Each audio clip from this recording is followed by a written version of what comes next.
NIPER Hyderabad pharma MBA విభాగం మూసివేయడంపై కేంద్ర ప్రభుత్వం పునరాలోచించాలన్నారు విద్యార్థులు. ఎలాంటి సమాచారం లేకుండా ఫార్మా ఎంబీఏని రద్దు చేయడంతో ఆందోళనకు గురి చేసిందన్నారు. చదువు కోసం వెచ్చించిన సమయం, డబ్బు వృధా అవుతుందని తెలిపారు. నైపర్ లాంటి కేంద్ర ప్రభుత్వ కాలేజీలో ఎంబీఏ విద్యను 5 లక్షల ఫీజుతో పూర్తి చేసుకోవచ్చన్నారు. గ్రాడ్యుయేట్ పూర్తి చేసుకున్న విద్యార్థులు ప్రపంచంలోనే ప్రఖ్యాత ఫార్మా కంపెనీలో ఉన్నత స్థానాల్లో స్థిరపడ్డారన్నారు. కేంద్ర ప్రభుత్వం తీసుకున్న నిర్ణయంపై మరోసారి ఆలోచించి న్యాయం చేయాలన్నారు విద్యార్థులు.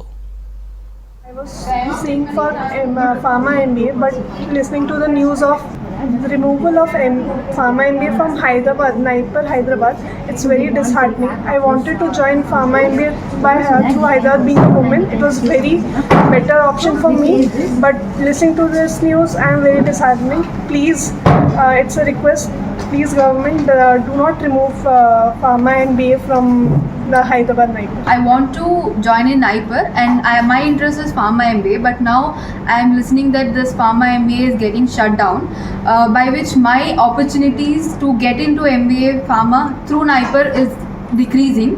I sincerely want comeback of pharma MBA department in Naipur, and I am in favor of pharma MBA, protesting against this decision.